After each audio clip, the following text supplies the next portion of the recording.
Hi everybody, it's me Jill and welcome to Jill Informed.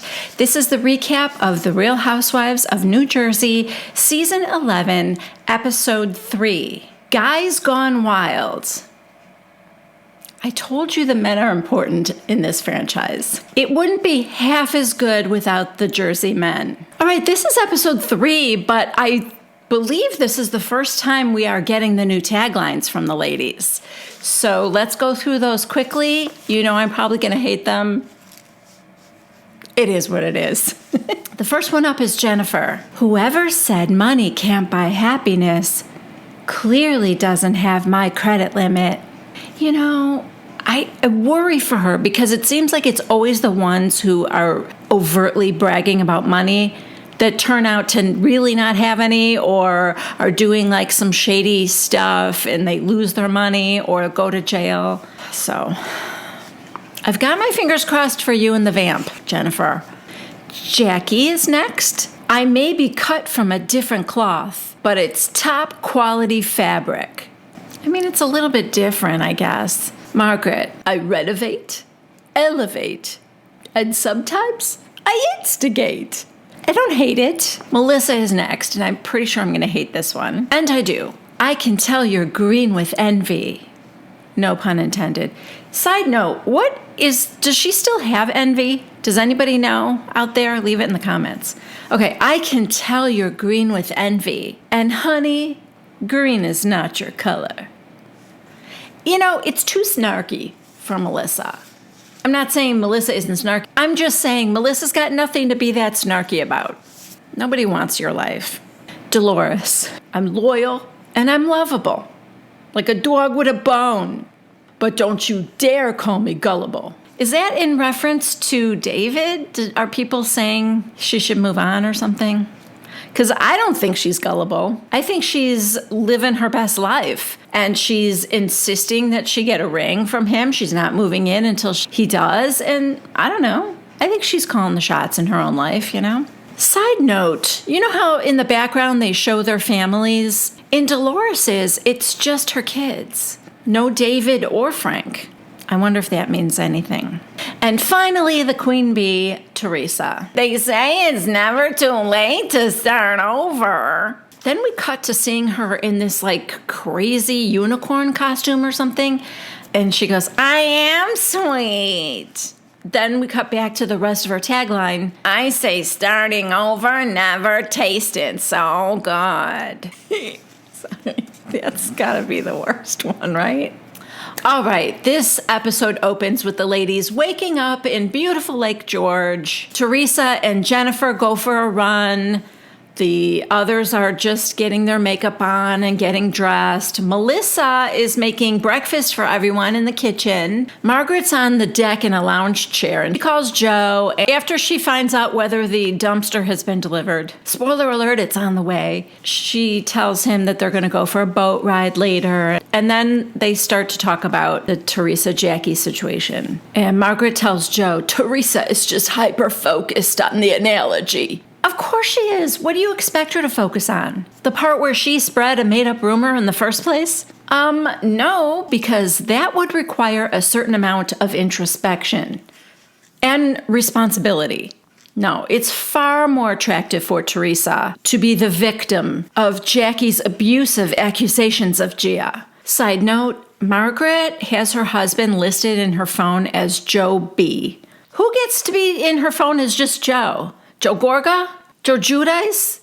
I mean, all right, so Jennifer and Teresa are back from their run, and all the ladies are grabbing some breakfast. And Margaret mentions that she misses Jackie. Teresa goes, yeah, I've been thinking about it, and I'm not calling Jackie. You think that she's like going to say, all right, I've been thinking about it, and I will at least own my part in it.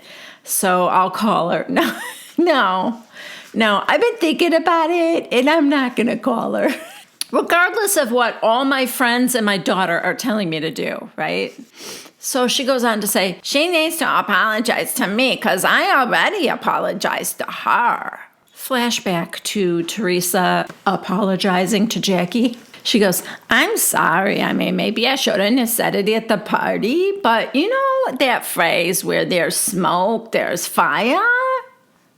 Oh, was that your big apology? How could Jackie not accept that? It seemed so sincere. Teresa goes on to say, so if she didn't like my apology, she can go stick it up her ass, right? Yes, that's right. So Dolores now, this is interesting because if you guys remember way back to possibly Dolores' first season with Siggy, I used to call Dolores nothing but Siggy's soldier. I didn't think Dolores was adding anything to the show. She didn't really have her own storyline there. And all she ever did was back Siggy up when Siggy would get into it with other people. So when Siggy left and Dolores stayed, I didn't know how that was going to be. So the next year, I felt like all she did was back up Teresa. And I thought, I don't know. This isn't... Sorry for going off on a tangent, guys. Maybe I should put a timestamp to when I get back to the recap. I'll try to be super fast. If you guys remember Jackie's first season, when she got into it with Teresa because Teresa kept going after Joe, her brother. This whole season was about Joe not spending enough time with Nono. Now, in retrospect, it feels horrible to me because Nono is no longer with us.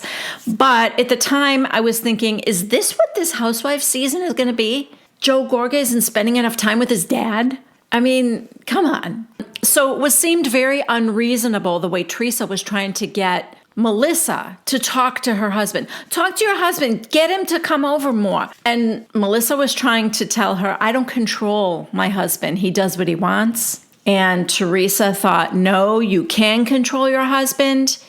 And then Jackie made the worst first impression on Teresa ever. And I believe this is why Jackie is still being punished by Teresa. Jackie said, Teresa, if you could control your husband, do you think he'd be in jail right now? Jackie. Now, at the time I was thinking, yeah, that's a good question. Lay off Melissa. Joe's a grown man, you know? So I think what Jackie accomplished there was A, getting Teresa to permanently be on her bad side and never really want to get close to her. And B, it kind of got Melissa permanently on her good side. That just set them off to have a great friendship because Jackie had her back, you know? Okay, the other thing was I was annoyed with Dolores because Dolores was siding with Teresa, and I thought that was a dumb side to be on. Grown men cannot be controlled by their wives, and they shouldn't be, you know? We're adults, we're individuals, nobody controls anybody else. So I thought it was stupid, but Dolores was behind Teresa 100%. And so I thought to myself, oh, great. So Dolores just went from being Siggy's soldier to now being Teresa's soldier. Well, it was after that, though, that I felt like Dolores really came into her own. She kind of had her own storyline. Her fun relationship with her ex-husband was good. And then I also felt like she was speaking for herself more than being just like another mouthpiece for somebody else. And I really started to like Dolores. And I still do. Okay, guys. I'm getting back to this episode now. So now Dolores says that she feels like Jackie shouldn't be this upset. The whole reason I went off on that tangent is because it almost feels like Dolores is falling back into her old ways of like being a soldier for Teresa, but she's not. In her confession camp, Dolores said, Jackie, I'll give you a reason to be upset. Go home and ask your husband if it's true. If he says, yes, I'm leaving you, now you got a reason to be upset. Okay, so they clear away the breakfast dishes. Melissa made eggs and sausage and bacon. She had this whole huge spread. And they all get up to leave because they have to get ready to go to lunch. I swear to God. I did say I love how these women eat. I didn't think they would go directly from one meal to the other. But yeah, the plan is they're going to go have lunch and then go for a boat ride. After they all get changed and come back down, Teresa's like, should we have a shot before we go? And Margaret's like, it's 11 a.m., so sure, why not? And Teresa's like, shot, shot, shot, shot. Oh, God. In case you're wondering, this is what Dolores thinks of that idea. Okay, just before we go to a commercial, Bravo is teasing this scene that they've been teasing ever since the first trailer for season 11 came out. It's Teresa calling Joe, like on the sly, and telling him that the owner of the restaurant they were at the night before asked for Melissa's phone number, and she's been texting him all day. Then the camera cuts to Melissa, and she's there on her phone texting away. But just wait. You're going to be just as disappointed as I am. Okay, so before that, the ladies are in the van on the way to Lake George. And Margaret mentions that all the husbands are getting together while they're away. And she said, I hope Joe doesn't end up vomiting again. Then we get a montage of the guys falling down drunk, passed out, throwing up. Super fun. Okay, so now we're at the restaurant. The ladies sit down at the table, and Teresa's realtor / date, Michelle, calls, and I guess the whole reason for this is that now we all know that Teresa's house is on the market and Michelle is selling it for her. In Teresa's confessional, she said, it's gonna be hard to sell that house, because Joe and I built it and we raised our 4 daughters there. Then we see a little flashback and oh my God, those girls were adorable. All right, the talk turns to the kids and remote learning during the pandemic and stuff like that. Melissa said it's easier for Antonia being 15 than it is for the boys. Although I think it would be a different kind of difficult for high school kids. Missing out on all the social stuff, the dances, the football games, all that kind of stuff. I don't know. I almost think it's harder for a high school kid, but whatever. So she said that Antonia has a boyfriend that she's had since 8th grade, and they start to talk about having the talk with their kids. Melissa said that her boyfriend is very sweet though, and that Melania told her, Zia Melissa, you should be nice to Zach, I think his name is. I don't know. Let's call him Zach. You should be nice to Zach because he doesn't pressure Antonia to have sex, and all the kids are having sex. Okay, this was weird and I could be wrong, but I think that was intentionally to rile up Teresa, to say that it was her daughter that said he's not pressuring, but all the kids have sex. Teresa, of course, has to say, I talk to my daughters about that all the time. And Melania said, I'm not ready to have sex yet, Mom. I'm like, oh, God, because I'm not ready for you to either.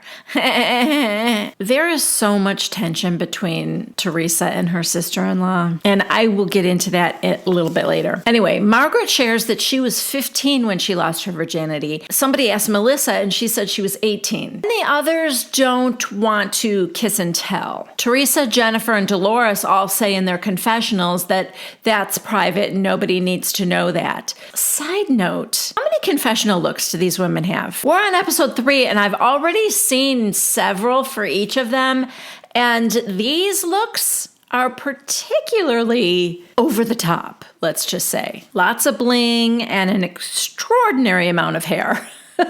Listen, I love the effort. I want my housewives to look like aging Rockettes. That is like a plus to me. It's almost a prerequisite. So the talk quickly goes from sort of this lighthearted, Melissa saying, I don't miss my kids because they've been glued to my side for 7 months now, And everyone's kind of laughing. And then Dolores says, there was a time in my life when I was afraid to leave my men because I thought they would leave me. Whoa. Okay. I mean, there's a lot to unpack there, right? Melissa right away says, that's me. Still. Joel will be like, oh, you're leaving for a girls' trip? Okay, well, I'm going to go out too. And I worry. Okay, so Jennifer and I have the same school of thought. In her confessional, she's like, this is so surprising because if Bill tells me he's going to go out, I'm just like, okay, text me when you get back to your coffin and try not to get any blood on the furniture. Okay, now it is time for the boat ride, which is not so much a boat as just like a giant floating raft with a bar on it. Quick question, when did Jennifer get her nursing degree? Does anyone know? Because, girl, what's with those shoes? Come on. All right, so they're floating around Lake George, and Dolores gets a great idea. It's because earlier, Teresa told the story about her brother Joe going to a strip club, and she went with, and that he was trying to get her to lie to Melissa on the phone, and she's like, don't put me in the middle of this. But she loved it, right? So Dolores gets this great idea, and that scene that's been teased for weeks now? It was all fake. Dolores gets Teresa to call her brother and pretend that Melissa's been talking to this guy. Guys, this is not a good sign for season 11. If we have to manufacture conflict, like Teresa making up a rumor about Jackie's marriage and pretending that something really juicy is going to happen, like Melissa flirting with a new man, it kind of makes it seem like there wasn't enough drama. Like real drama happening. And I don't think we're going to get it from new Mama Lexi either. My expectations are low, so hopefully I will be pleasantly surprised. Actually, I liked this episode. After all that, I really did kind of like this episode. Let's get back to it. I am so chatty today. I'm sorry. Back to the recap. So Teresa texts Joe everything we saw before. We were at a restaurant last night. The owner got Melissa's phone number. She's been texting with him all day. He replies and he sounds pretty concerned, and then he wants her to call him. Okay, so now I have a few thoughts here. May or may not be a hot take, but Teresa now calls Joe, and the ease with which she lies to him, like while thinking on the spot, it's almost effortless. And it's scary, and it makes you question if any of her stupidity is just an act. You know what I mean? Because if it was, if her being dumb was just her playing a really long game, wow. That would be frightening if she were that super intelligent that she could trick everybody. I don't think that's what's happening here. For the record, I don't think that's what's happening. But she literally gives him this very detailed story about, yes, the food was good. We went to the restaurant. It was cute. The owner was really attractive, and I was interested in him myself, but he just kept looking at Melissa. At one point, she has them going off for a walk together. Yeah, Margaret says she was mesmerized. And, calls her a genius and stuff.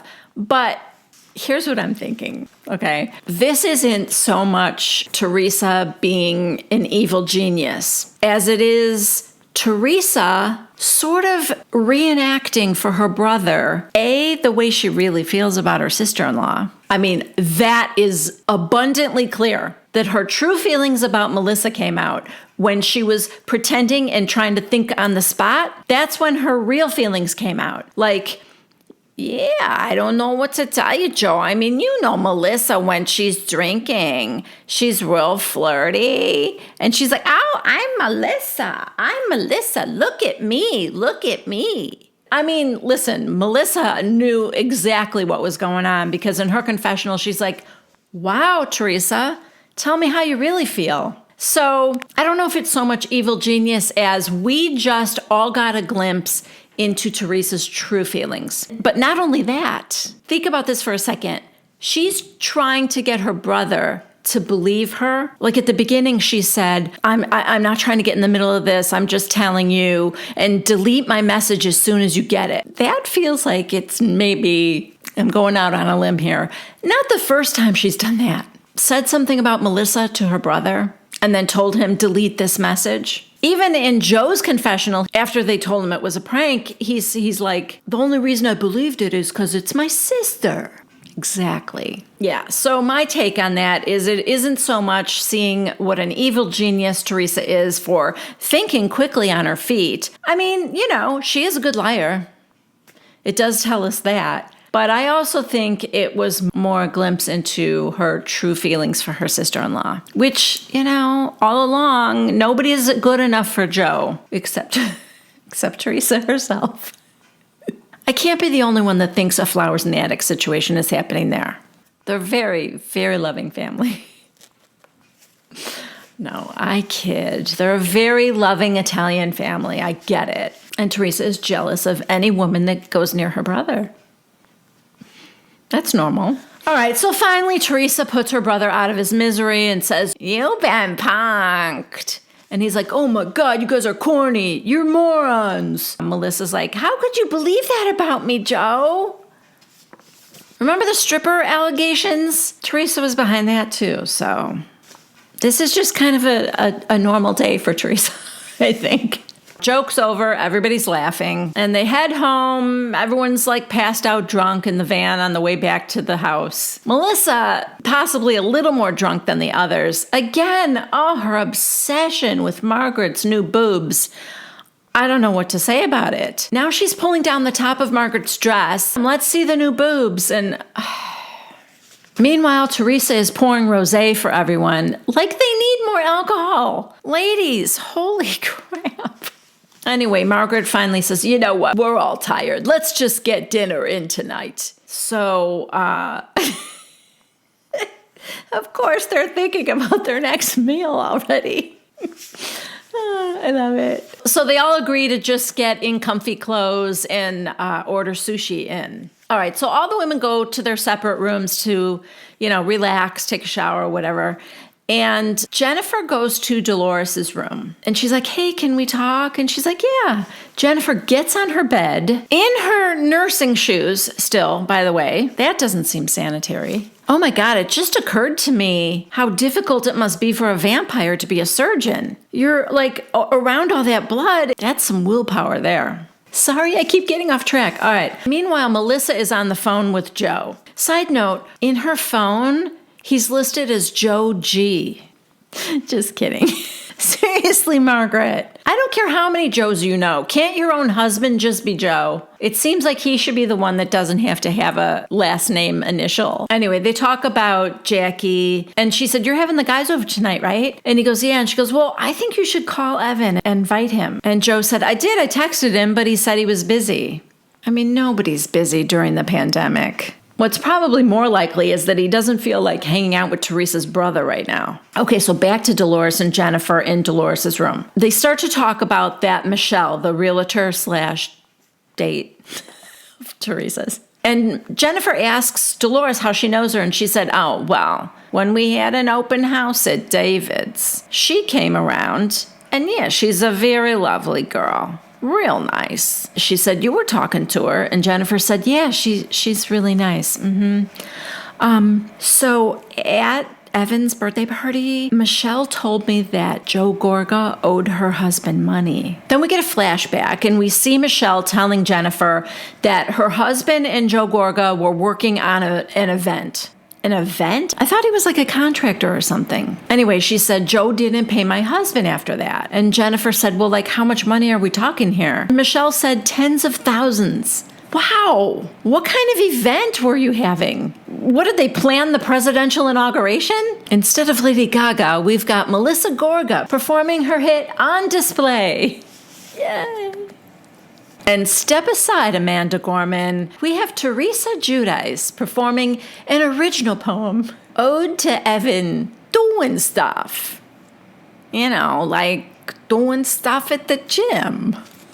Okay, so Dolores realizes that Melissa is right in the next room. The bathroom's right there, and she's like taking a shower, whatever. And she goes, "If you don't want her to hear what you're saying, we need to move." So they go to Jennifer's room, and Jennifer tells us in her confessional that normally I wouldn't engage in gossip like this, but it's not the first time I've heard these kind of rumors. So apparently Joe Gorga posted this picture of this like amazing kitchen renovation, but it's not his. And the person who actually did the work called him out on it. And it was like, that's my kitchen. Yeah.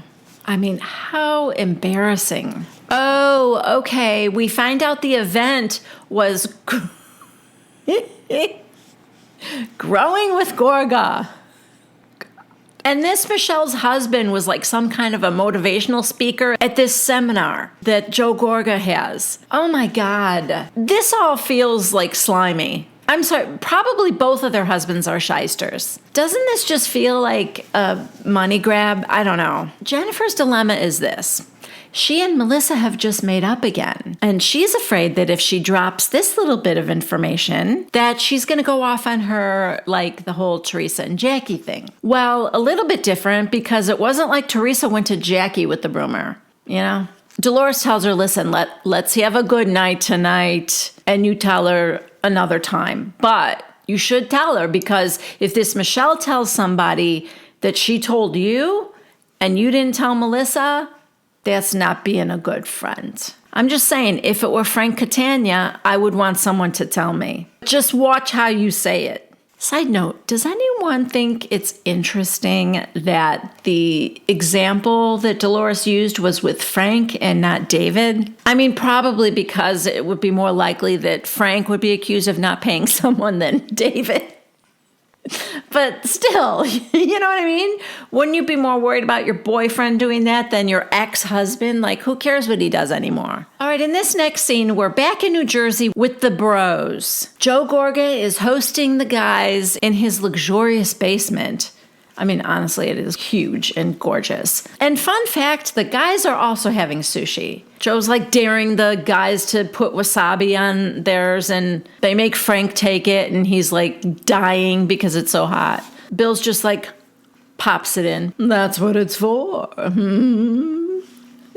So they're playing a little poker, tossing back some shots, when Frank casually says, "So tell me, have any of your wives breached the subject of bringing another woman home? Anyone?"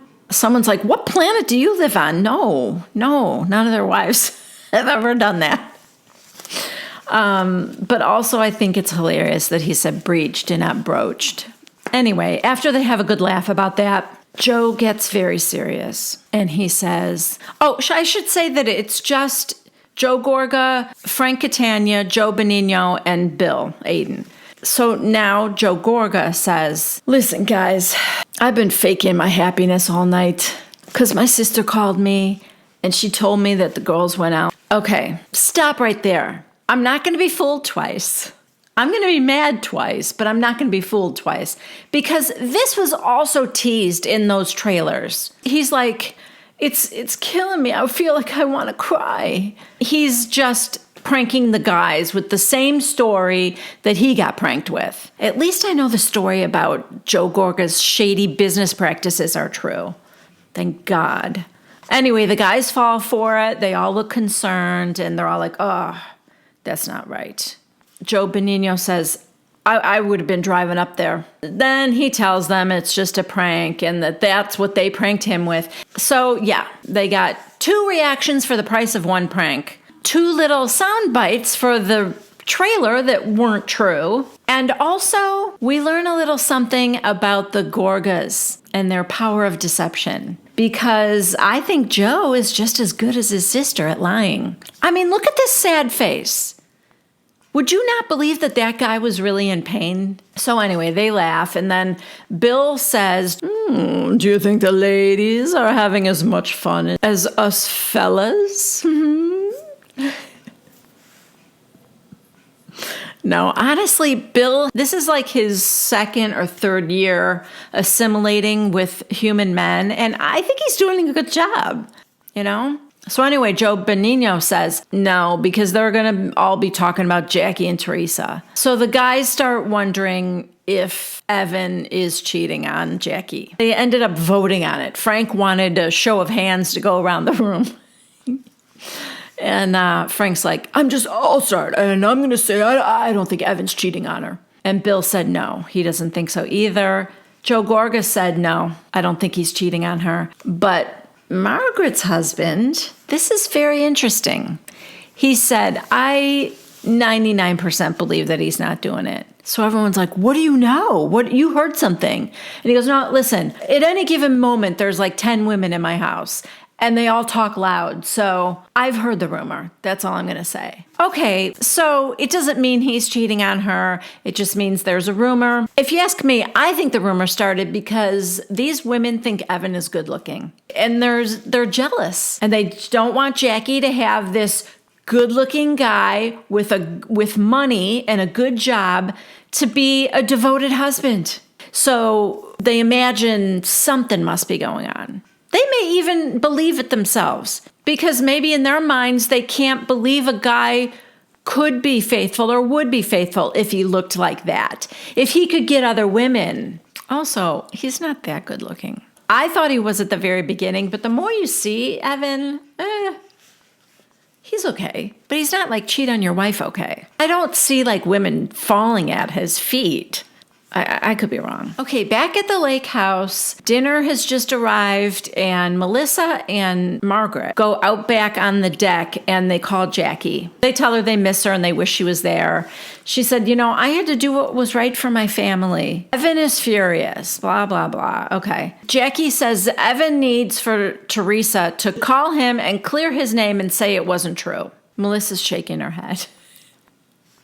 In her confessional, she goes, Teresa won't even admit she's wrong for spreading the rumor. You think she's going to call your husband? Margaret's like, is that what you need to move forward? And Jackie said, yeah, let her call Evan and we can move forward. Melissa gently, gingerly suggests to Jackie that maybe if you apologize for the Gia analogy, Jackie,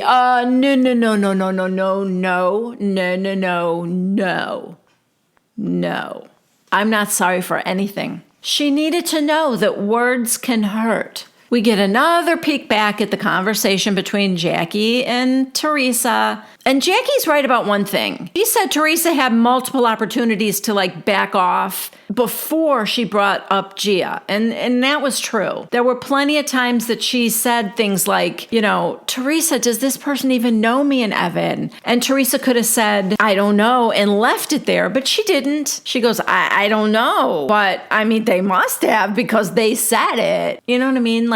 Yes, Teresa kept at it. She could have very easily, many, many times. I don't know if this person knows you guys very well. That's a good point. And, I think that kind of pushed Jackie to saying something extreme to get Teresa's attention. And boy, did she ever. She talked about my daughter. So after they hang up with Jackie, they go to the dinner table, and Teresa's like, where were you guys? What were you doing? Margaret goes, we checked it out, Jackie. Evan is very angry. Teresa, if he didn't do anything, he shouldn't worry. Margaret goes, can't we at least understand why Jackie's upset? This whole scene here at the table it's so good.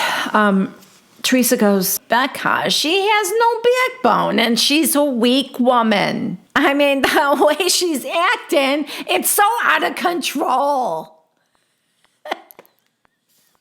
This is my favorite part. Teresa says, with a totally straight face, no irony. I don't even think Teresa knows what that is. She says, when someone said that to me about my husband, I was like, yeah, okay. Because I was secure in my marriage. Yeah. Teresa said she was secure in her marriage and that when she was accused of cheating, she was calm because she knew it wasn't true. Well, if we didn't get the Kim D flashback at this point, I would have been shocked, but we did. First, we see Margaret's confessional. She goes, FYI, her husband was cheating on her, and she was not calm about it. But it's pointless to point out all the ways that Teresa doesn't make sense. Of course, the Kim D footage then. Teresa, did you see somebody fucking my husband? Kim D, no. Teresa, then shut the fuck up about it. So calm.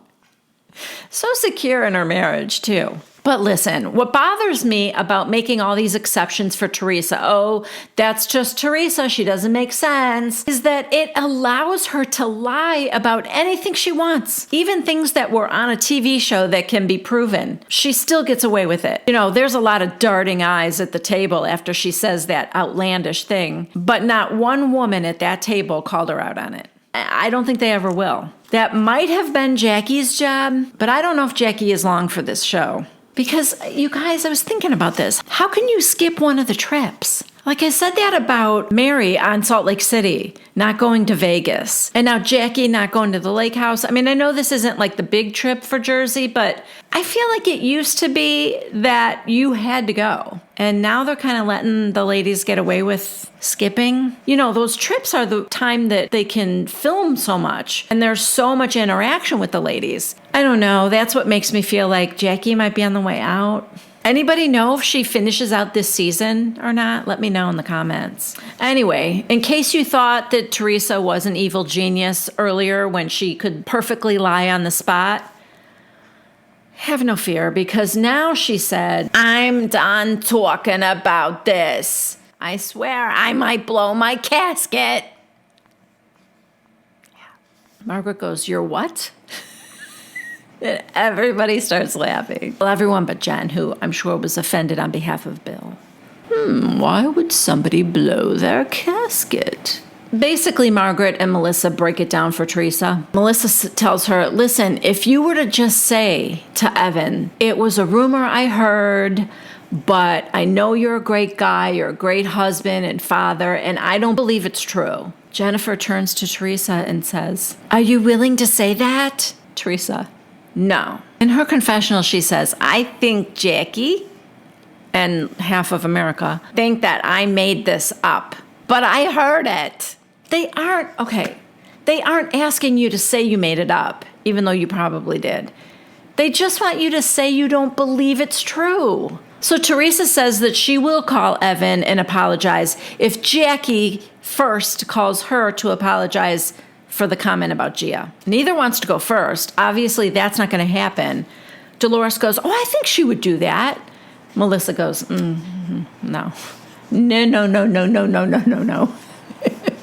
Now everyone's kind of saying, well, you know, said it in front of a lot of people. I told my friends, I told my sister-in-law and my friends. And I think it was Jennifer that said, yeah, but a lot of other people heard you. So that was like the last straw, because now it seemed like Dolores and Jennifer were kind of getting on her about it. And she goes, that's it. I'm out of here. I'm leaving. I think it was Dolores that said, oh, but we're going to have s'mores. Yes, they're eating again. They just had their third big meal of the day, but there is always room for dessert. I love women that have their priorities straight. Teresa goes, no, you can all f yourselves. She goes to her room. Melissa immediately goes after her. I wouldn't. Teresa's like, what? I don't, get out of here. I don't need you here. 5 of yous against me?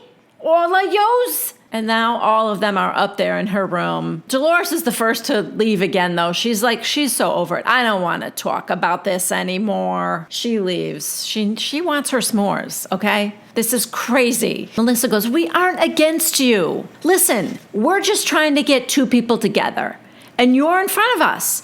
If it were Jackie here on this trip and not you, we would all be coming after Jackie like this, because we're just trying to get the 2 of you together again. Somehow, Teresa understood that and accepted it, and it calmed her down. So now it's time for wine and s'mores by the fire. They're all being silly and having fun. They get the fire started, and Teresa just wants the graham cracker and the chocolate. No marshmallow. She's not into that. And she goes, yeah, I just like the graham crapper. No marshmallow. And Melissa goes, you said graham crapper.